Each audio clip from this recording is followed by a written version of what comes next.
¿Cómo les va? ¿Cómo andan? Comienza la entrevista aquí en Canal 5. Hoy vamos a hablar de presupuesto, pero específicamente de los recursos para la Universidad de la República. Les presento a nuestro invitado. Héctor Cancela es el presidente de la Asociación de Docentes de la Universidad de la República. Es ingeniero de sistemas en computación por la Universidad de la República y doctor en informática por la Universidad de Rennes, Francia. Profesor titular grado 5 del Departamento de Investigación Operativa de la Facultad de Ingeniería de la Universidad de la República. Entre 2006 y 2010 fue consejero de la facultad y director del Instituto de Computación. Entre 2010 y 2015 fue decano de la Facultad de Ingeniería. Es investigador grado 5 del Programa de Desarrollo de las Ciencias Básicas, PDCIBA, habiendo sido coordinador del área informática y representante suplente de los investigadores en la comisión directiva de dicho programa. Es investigador nivel 3 del Sistema Nacional de Investigadores. Sus trabajos dentro del área de la investigación operativa se centran en el uso de modelos de procesos estocásticos y de redes, y su aplicación conjunta con técnicas de optimización para la resolución de problemas en diversas áreas: comunicaciones, transporte, vivienda, aplicaciones biológicas y al agro, etc., habiendo publicado más de 100 artículos en revistas y anales de conferencias internacionales arbitradas y habiendo dirigido más de 20 tesis de maestría y doctorado. Cancela, gracias por estar acá con nosotros en la televisión pública. Muchas gracias a ustedes por la invitación, un gusto. Bueno, la invitación llega en el momento oportuno por el momento que están teniendo ustedes como profesores de la universidad. Mañana van a la huelga, eso ya está todo decidido. Está definido. ¿Es por presupuesto? Sí, efectivamente, por condiciones de estudio y de trabajo, así lo decimos. A ver, vamos a empezar a ver si podemos desgranar un poco más el tema de los números entonces. ¿Cuánto es el presupuesto de la universidad? Y el presupuesto de la universidad es aproximadamente 15.000 millones de pesos. Suena muchísimo porque, bueno, en realidad... ¿En dólares? En dólares serían unos 400 millones de dólares. Al año estamos hablando. 400 millones de dólares al año. Exacto. Ahí está. Y... O sea, eso es lo que ya tiene asignado la Universidad de la República. Ese dinero está, es con lo cual se mueven. Exacto. Ustedes están reclamando más dinero. Efectivamente. ¿Y cómo está esa discusión en el Parlamento? ¿Qué pasó? Y bueno, a ver, vamos a hacer el raconto de alguna manera. Digo, la universidad genera su pedido presupuestal. Eso es un trabajo que se hace entre todos los órdenes, ¿verdad? Los estudiantes, los egresados, los docentes, las distintas facultades. Es un mensaje que se envía al Parlamento, se envía al Poder Ejecutivo. Y bueno, a principios de julio el mensaje de rendición de cuentas llegó con un incremento cero y más bien con un recorte presupuestal para la universidad de 15 millones de dólares. Luego ha habido toda una etapa importante de alguna forma de reclamo, de poner sobre la mesa que ha crecido la cantidad de estudiantes, que una institución que atiende en definitiva a generar y transmitir el conocimiento que el país necesita. ¿Hoy cuántos estudiantes tiene la universidad? Y la universidad está prácticamente llegando a 150.000 estudiantes. 150.000. Exacto. Estamos hablando que 1 de cada 20 uruguayas y uruguayos hoy estudia en la universidad. Claro. Es realmente una cantidad muy importante. Se da también eso de que muchas veces se entra a la universidad y se quedan a vivir, ¿no? Están años. O sea, en una carrera de 5 años algunas, y ustedes están en ingeniería. Ahora lo hablamos, pero para ser ingeniero, por ejemplo, la carrera son 5 años y se hacen 8 más o menos. Exacto. Ese es pero hay algunos que lo hacen en 22. Algunos lo hacen en 5, otros en 8, otros en 22. Y cada persona que lo hace es una contribución al país. Pero ahí está ese universo que usted me está señalando de estudiantes. Efectivamente. Ahí está. Sí. Bueno, ¿y en el Senado entonces? Y bueno... porque en el Senado hubo una redistribución de... Primero fue diputados, ahora en el Senado está el proyecto. Ahí hubo un dinero extra. En este momento el Senado asignó unos 4 millones de dólares adicionales. Eso es un 10% del pedido que la universidad realizaba. Para ponerlo en perspectiva, esta reasignación más o menos equivale a 80 pesos por estudiante por mes. Es decir, por supuesto, nosotros entendemos que todo aporte adicional a la universidad va a ser bien empleado. No despreciamos un aporte y una reasignación que se ha hecho, pero marcamos que es completamente insuficiente. Claro, no alcanza, dicen ustedes. No. Por ejemplo, para dar una perspectiva, ¿no? La universidad está pidiendo volver a reconstruir la relación entre número de docentes y número de estudiantes, ¿verdad? Cada estudiante, digamos, cada docente atiende una cierta cantidad de estudiantes. Visto desde el otro lado, cada estudiante tiene una pequeña cantidad de horas docentes por semana. Ese número se ha venido deteriorando porque la cantidad de docentes y de funcionarios es constante y la cantidad de estudiantes crece. Sí. La universidad quiere volver a lo que había hace 2 o 3 años atrás. Perdóname, esto lleva años, porque yo escucho de hace muchos años, y uno que fue estudiante también, que era el profesor y 300 estudiantes, por decir un número más o menos. Exacto. De la media. Hay carreras que tienen más todavía, ¿no? Que había que estar parado, había que ir horas antes a conseguir un lugar. Eso se sigue dando, entonces. Eso se sigue dando. Eso mejoró en un momento y luego empezó a empeorar, y ahora ya hace varios años, hace 7, 8 años, que empeora, y en estos 2 últimos años empeoró notablemente por una cuestión que en realidad es una cuestión muy buena, que es que la cantidad de estudiantes creció un 20% en 2 años. Entonces, un 20% más de estudiantes es una excelente noticia, pero cuando mantenemos constante la cantidad de profesores, evidentemente eso implica que cada estudiante va a tener menos atención. Claro. Y la conexión a internet, estudiar vía Zoom, que se probó en pandemia en forma obligatoria porque no quedaba otra, ¿puede funcionar por ahí eso? Sí, funciona, necesita más docentes todavía. Es una cuestión bien conocida que la educación a distancia en realidad necesita más horas docentes porque hay que sustituir lo que es el contacto humano directo por tutorías. Entonces, por supuesto que hay buenos modelos de educación a distancia. Yo vengo dando un curso completamente a distancia hace más de 15 años, pero me lleva mucho más trabajo, muchas más horas por estudiante que un curso presencial normal. Así que sería más caro todavía para la sociedad, estoy pensando, para la universidad. Es una alternativa que es súper interesante, pero que requiere más recursos de la sociedad y no menos. Eso es contrariamente a lo que uno supone. Uno dice, bueno, lo ponemos todo en internet y es más barato. En realidad, claro, al perderse el contacto humano hay que sustituirlo por un montón de horas y de trabajo adicional para lograr el mismo aprendizaje. ¿Cuánto gana un profesor de la Universidad de la República? Sé que es muy dispar, si recién arranca, si es grado 2, grado 5, o sea, pero algún promedio que le diga al ciudadano que nos está mirando, bueno, andan por acá los sueldos. Bueno, por ejemplo, el 60% de los docentes de la universidad son grado 1 y 2, ¿sí? Y dentro de grado 1, la gran mayoría tienen 20 horas o menos, 15 horas o menos. Un grado 1 con 15 horas gana 12.500 pesos nominales. Perdón, 20 horas son semanales, ¿verdad? 20 horas semanales. Ahí exacto, está. Exacto. Digamos, un medio tiempo de trabajo que no es un medio tiempo. En realidad, un docente a esa altura, en general, lo que consigue como carga de trabajo es esa. Con 20 horas puede estar ganando 15.000 pesos nominales. Y bueno, evidentemente con 15.000 pesos nominales nadie vive. Si consiguiera 2 cargos de 20 horas, que es muy difícil conseguir, llegaría a 30.000 pesos nominales, que tampoco nadie vive mucho con 30.000 pesos, y que son salarios que están muy por abajo de los salarios equivalentes en el resto de la enseñanza. Ni que hablar si comparamos a nivel regional, o mucho menos si comparamos a nivel internacional. O sea, estamos más bajos los sueldos que paga la Universidad de Uruguay con respecto a la Universidad de Chile, de Colombia, de otros países. De todos los países de la región, nuestros salarios son los más bajos, y de todas las instituciones de enseñanza de Uruguay, nuestros salarios son los más bajos. ¿Y están faltando profesores entonces? Sí. Digo, incentivo económico, ya por lo que me dice, no hay. No hay. Tenemos es por varias el prestigio de ser profesores, por ser personas de bien que quieren transmitir su conocimiento. Sin duda que hay un aspecto de vocación. La tarea docente es maravillosa y bueno, es algo que uno hace con mucho gusto. Sin duda también que abre la posibilidad de ciertas tareas que en el país es muy difícil hacer en otro lado, ¿no? Por ejemplo, hacer investigación.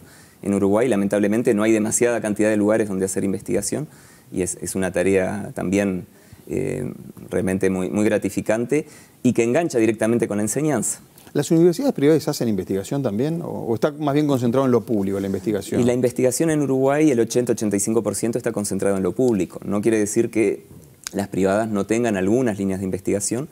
Tenemos cooperaciones digo, en varias áreas, por ejemplo, por decir algo, el PDCIBA, el Programa de Desarrollo de Ciencias Básicas, en el área de informática hay algunos investigadores de universidades privadas, pero bueno, realmente son muy pocos en comparación con los que están en la pública. Hoy empezó la discusión en el plenario del Senado para votar primero en general el proyecto de rendición de cuentas, donde hay algunos acuerdos ya en la coalición multicolor respecto a la Universidad de la República, estoy hablando. Después viene la votación en particular, de artículo por artículo. Pero vamos a escuchar, tenemos por allí el senador del Partido Nacional, Sebastián da Silva, en concreto sobre esta situación que se está dando en la universidad, los recursos, pero la decisión que tomaron los profesores de ir mañana a una huelga. Una nueva etapa del palo en la rueda, en este caso es extemporánea, la de la Universidad de la República. Hoy empezamos el tratamiento de la rendición de cuentas. En el Senado se encontraron más recursos para la universidad. En el presupuesto nacional la universidad va a tener un incremento sustantivo y la verdad es que no entendemos el motivo del por qué se hace ahora la huelga. Todos sabemos que una vez que el Senado vote la rendición de cuentas, simplemente la Cámara de Diputados tiene que refrendar un acuerdo de 2 cámaras. Entonces, es imposible reabrir la rendición de cuentas. Al único que le va a traer perjuicios es al estudiante universitario, que están en pleno proceso de parciales y de exámenes, que bueno, están teniendo una distorsión por unas medidas que si hubiesen querido que tuviera algo parecido a algún logro, lo podrían haber hecho hace 15 días, cuando en el Senado se estaba tratando la rendición de cuentas. Ahí estaba el senador Da Silva del Partido Nacional. Más allá de las consideraciones del palo en la rueda, lo dejo un poco de lado, le quiero preguntar por esto que él señalaba. ¿Por qué ahora, digamos, esta movilización, ir a la huelga ahora, no es tarde, digamos? A ver, nosotros, por supuesto, tratamos de minimizar el impacto justamente en la enseñanza. De alguna forma hemos ido reclamando en distintas instancias, en distintos momentos. Hace poco tuvimos la comparecencia en la comisión del Senado, marcamos ahí las necesidades que había. Luego la universidad hizo su propia comparecencia y también marcó las necesidades. Y bueno, la respuesta ha sido un incremento que, como decimos, es completamente insuficiente. La universidad ya perdió un 5% de su presupuesto en 2 años y el incremento que se está dando será de un 1%, es decir, que no llega realmente a compensar la pérdida que hubo. Y entendemos que, aunque valoramos que todos los senadores hayan reconocido la importancia de la universidad, realmente teníamos que dar esta señal efectivamente de que lo que se está aportando no llega a solucionar ninguno de los problemas planteados. Entonces, reconociendo justamente, ¿no?, que creemos que toda la sociedad y el poder político entienden la importancia de la universidad, también estamos marcando que en definitiva hay que acompañar esa percepción con una asignación de presupuesto acorde. Y bueno, esos son procesos, por supuesto, en la toma de decisiones, y llegamos en este momento con ese convencimiento de que de alguna forma las otras medidas que habíamos tomado no habían sido suficientes para sensibilizar realmente. ¿La huelga arranca mañana y tiene fecha de término? ¿Cómo es? No, se irá evaluando en forma continua. Este viernes nosotros tenemos un nuevo federal. Había escuchado que era hasta el 7, es esa fecha entonces, el viernes. El viernes, tengo que hacer las cuentas porque... Sí, no, está bien, miércoles 5, puede ser viernes 7, estamos bien. El viernes 7 nosotros estaremos nuevamente reunidos en federal y bueno, evaluando no solo lo que pasa en el Senado, sino otra instancia que también tenemos abierta, que es la del Ministerio de Trabajo y Seguridad Social. Eso por el tema salarial. Eso por el tema salarial, que también nos preocupa, porque también en ese aspecto habíamos comenzado a tener reuniones y en un momento dado, por un tema de agenda, se suspendió una reunión y pasó un mes antes de que se nos citara nuevamente. Entonces, bueno, en definitiva... ¿Ahora están citados? Estamos citados para este miércoles de mañana. Este miércoles van a negociar el Ministerio, entonces. Exactamente. Capítulo salarios. Capítulo salarios que, bueno, tiene su vínculo también, ¿verdad?, en definitiva con... Sí, claro. Es que la mayoría del presupuesto de la universidad va para salarios, supongo. O... Sí, por supuesto, digo. Si bien tenemos, por supuesto, también un presupuesto importante en el área de salud, en el área de medicamentos, en algunos gastos e inversiones, la enseñanza es sobre todo una cuestión de personas y entonces... el salario, digamos, los contratos, los cargos, en cualquier universidad del mundo son la parte esencial del presupuesto, ¿no? Claro. ¿Hay facultades ocupadas ahora? En este momento estará para empezar la ocupación de Facultad de Medicina. Mañana de tarde va a empezar ocupación en Facultad de Ciencias Sociales y también mañana va a empezar ocupación en la sede Salto del CENUR Litoral Norte. O sea, se ocupan, van las autoridades, se desaloja, así es el camino que están tomando. Sí, no hay desalojos. En la universidad no ha habido ningún desalojo de las ocupaciones, se han procesado en forma completamente natural. Los gremios hemos ocupado, hemos realizado un conjunto de actividades de nuevo, de contacto con la sociedad. Pero ocuparon algunas horas, no en forma permanente. Ocupamos por los periodos establecidos en cada caso. Alguna facultad llegó a estar ocupada 2 o 3 días de corrido, bien. Alguna estuvo ocupada 24 horas, otra estuvo ocupada 12 horas.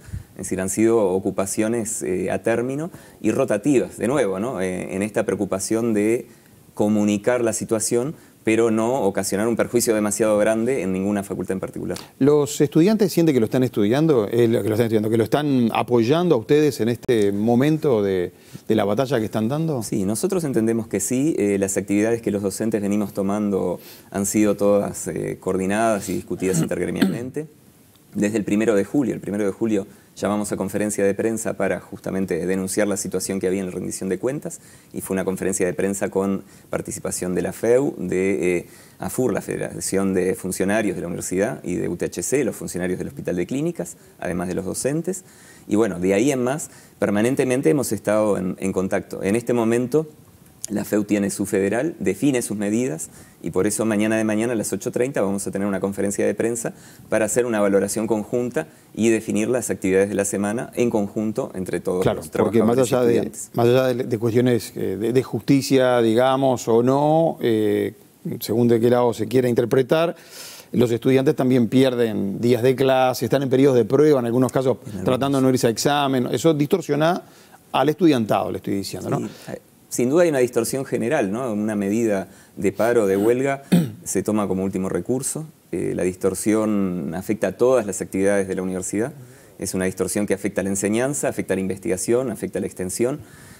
Hay un conjunto de actividades de creación de conocimiento que también quedan interrumpidas. Y bueno, hay una preocupación, por supuesto, nuestra, de que todo lo que sea exámenes y pruebas luego se va a ir recuperando. De la misma manera, ¿no?, que durante la pandemia se hizo todo el esfuerzo también para mantener al máximo las clases, las actividades, para recuperar lo que se hubiera perdido cuando la interrupción que se debió a la llegada de la pandemia al Uruguay. Sí, claro. A nivel de los liceos también se va esta situación de huelga de los profesores, en secundaria estoy hablando. Mire lo que decía el presidente de la República, el doctor Luis Lacalle Pou, a propósito de este tema que estamos planteando con la huelga en particular y la afectación al estudiantado. Es una forma de reclamo, siempre terminan castigando a quienes son los alumnos. Y los alumnos son los que lamentablemente vienen castigados hace mucho tiempo. Por algo ha bajado el nivel educativo en nuestro país. Y por eso estamos tan jugados a esta transformación educativa. ¿Que la relación de horas docente con estudiantes se está cayendo y va a ser la peor de los últimos 10 años? Bueno, a ver, en primera instancia la universidad es autónoma. Obviamente que recibe un presupuesto. Ustedes seguramente hayan visto cómo es el presupuesto de la universidad desde el punto de vista quinquenal, o sea, el presupuesto de este gobierno. La distribución de los recursos lo hace la propia Universidad de la República. ¿Qué se le responde al presidente de la República? Bueno, a ver, hay varios elementos. Digo, uno, del punto de vista de la calidad de la educación en la universidad, no me cabe duda que sigue siendo excelente por el esfuerzo de los estudiantes y las estudiantes primero que estudian y se forman, y sin duda por el esfuerzo que también las y los docentes hacemos justamente para mantener esa calidad a pesar de condiciones que se vienen deteriorando. Lo segundo, que efectivamente cualquier medida de estas tiene una afectación y una distorsión, pero la distorsión de tener un 20% más de estudiantes con la misma cantidad de docentes es aún mayor. Para ponerlo en perspectiva, es como en proporción si tuviéramos 20 días de paralización de actividades en cada semestre. Es decir, la baja del presupuesto en horas de atención al estudiante equivale a eso. Y claramente no es lo que estamos haciendo. Nosotros en el primer semestre no tuvimos paralizaciones de actividades. Ahora estamos comenzando una paralización, pero realmente para denunciar esa situación. Y en definitiva, el compromiso que tenemos es por la educación y la mejora. La universidad, a través de su cogobierno, además, procesa en forma continua sus propias reformas educativas. Ahí nosotros valoramos mucho todo lo que es la participación, porque creemos que justamente la participación de todos los involucrados en la definición de los planes de estudio, en la definición de los lineamientos educativos, hacen que esas transformaciones se puedan hacer de la mejor manera y se lleven adelante. Y bueno, como decía, la universidad realmente se autotransforma todo el tiempo, genera nuevas carreras, como esas 10 carreras que están aprobadas y que no se pueden implementar por falta de presupuesto, y busca continuamente mejorar su calidad. Bien, y hay dos episodios, nos quedan unos minutos todavía, pero hay dos episodios que los quería mencionar por el momento en que se dieron en medio de esta discusión de la rendición y de recursos, ¿no? Se dio Rodrigo Arín se está postulando para ser reelecto como rector de la universidad, le faltaron algunos pocos votos, pero le faltaron votos, en definitiva no los obtuvo para seguir al mando. ¿No les resta fuerza eso de la universidad que no lo hayan apoyado en este momento justo? Yo no siento que haya habido una falta de apoyo. Un poco como decimos, ¿verdad? El gobierno de la universidad está en manos de sus órdenes. Y un proceso de elección rectoral es un proceso que requiere tiempo, requiere que todos los órdenes analicen las propuestas. En este caso hay un único candidato, pero que ha hecho sus propuestas, ha presentado su plan de trabajo. Y en definitiva, lo que ha pasado en esta oportunidad es que la mayoría de un orden de los estudiantes, justamente por estas situaciones de conflicto, no había tenido aún las instancias para hacer sus asambleas y generar su opinión. Entonces, claramente en una primera convocatoria a la Asamblea General del Claustro, las mayorías para una elección son muy altas. Sí, 2/3. 2/3, exacto.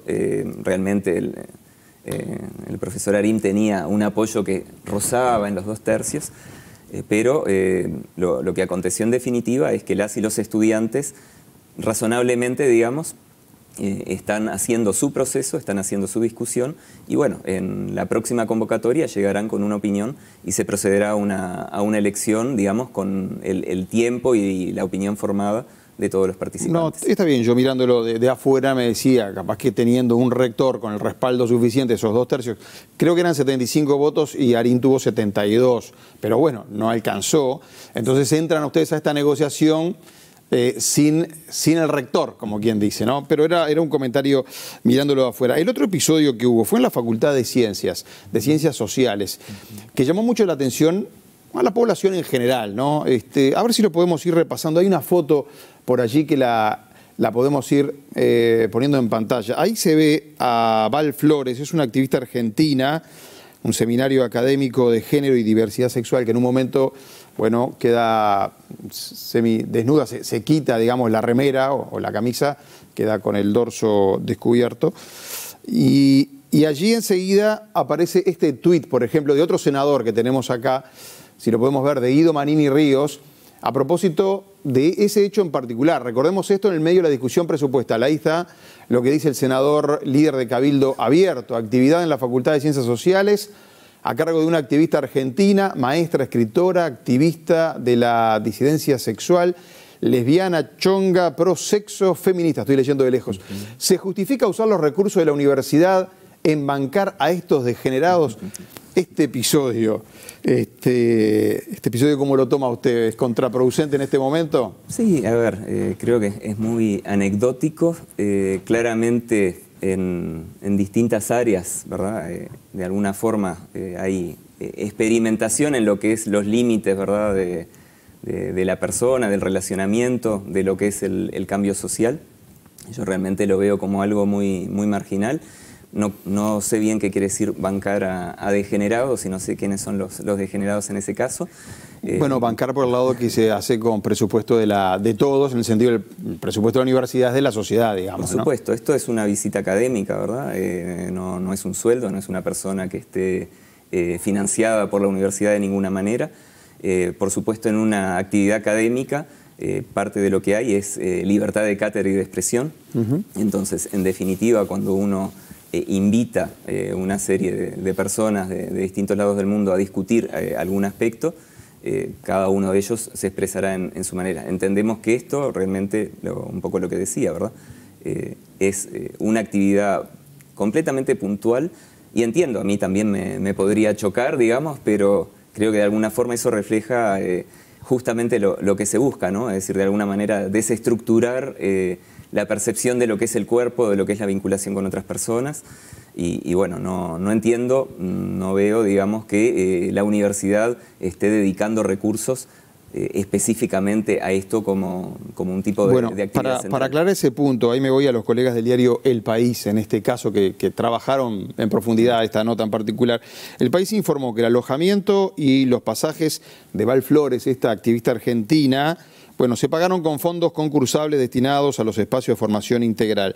Y otros gastos del seminario allí salieron del presupuesto de la propia Facultad de Ciencias. Exacto. Insisto que en estos fueron los colegas los que estuvieron trabajando. Varias miradas siempre va a haber sobre estos temas. Por supuesto. Ya tenemos que terminar, pero una vez se había pensado, capaz que es antipático y siempre se abre discusión, en que haya examen de ingreso a la facultad, a los estudiantes. Es decir, llegarían los realmente más capacitados, no sé cómo decirle bueno, en este caso, ¿no? Ahí es un tema de materia gris. Lo tenemos bien estudiado. Me dice que no. ¿Y cómo es el asunto? Lo tenemos súper bien estudiado. ¿Eso limitaría y no llegarían los mejores? No, me por dice. supuesto, no llegan los mejores. Eso, bueno, ¿Quiénes ahí de llegan, mi época entonces? del decanato en la Facultad de Ingeniería llegarían Sí. los que tienen un mayor capital social. La Facultad de Ingeniería durante muchos años hizo pruebas diagnósticas al ingreso y evidentemente hay mucha dispersión en los conocimientos al ingreso. Esa dispersión está mucho más asociada al lugar, de alguna forma, donde vive una persona y mucho más asociada a si los padres y la madre, fundamentalmente, tienen unos estudios universitarios previos que realmente luego a lo que va a ser la carrera y lo que va a ser el egreso. Es decir, que personas que al ingreso de repente no tienen un buen nivel pueden perfectamente formarse y ser exitosos. Es decir, que de alguna manera el examen al ingreso lo único que reflejaría es una diferencia social. Son las oportunidades previas y no las oportunidades que la facultad genera. Así que sería bastante injusto también ir por ese lado. Es completamente injusto, ese es un gran problema, ¿verdad? Porque si uno dijera que el examen de ingreso es un predictor, pero en realidad no lo es, simplemente reproduce una injusticia previa. Y bueno, la universidad de alguna forma justamente pone en marcha un montón de mecanismos y ahí sí usamos los fondos y usamos los miles y millones y no de repente, no sé, $500 o $200 de un pasaje de Buenos Aires acá. Los fondos realmente la universidad los invierte en esto, en asegurar que cada vez más estudiantes, hombres y mujeres, puedan hacer las carreras y puedan recibirse. Sí, además creo que esta vez también se vuelve a batir el récord, digamos, de uruguayos que vienen de familias que no habían llegado a la universidad, ¿no? El estudiante ese que logra vencer esa barrera, eso también se está dando ahora. La primera generación crece ya en el interior, más de la mitad de los estudiantes son primera generación de universitarios en su familia, es una excelente noticia para el país. En 30 segundos, mañana inician la huelga entonces y hay una serie de actividades y movilizaciones, ¿no? Esta semana, por lo menos. Exacto, tenemos un conjunto de actividades, las más grandes, bueno, mañana mismo a las 8:30 tendremos la conferencia de prensa en Facultad de Medicina, que estará ocupada. El miércoles a las 10:30 nos concentramos frente al Ministerio de Trabajo para acompañar justamente la negociación salarial. Y el jueves a las 18 horas hay una marcha convocada por toda la coordinadora de sindicatos de la educación del Uruguay, que bueno, va desde la universidad hasta el Palacio Legislativo. Habrá otras actividades también, barriadas, actividades en la calle y muy distribuidas en todo el país. Cancela, gracias por haber venido a la televisión pública. Muchas gracias a ustedes, a las órdenes siempre. Suerte como profesor ahí, ingeniero, quiero marcar, ¿no? Su profesión, bueno, fue decano, como recién lo mencionó, un decano muy joven además, ¿no? Bueno. ¿Pero qué edad tiene usted ahora? 54. Claro. ¿Y fue con qué edad? Y fui decano poco? con 43 años. Claro.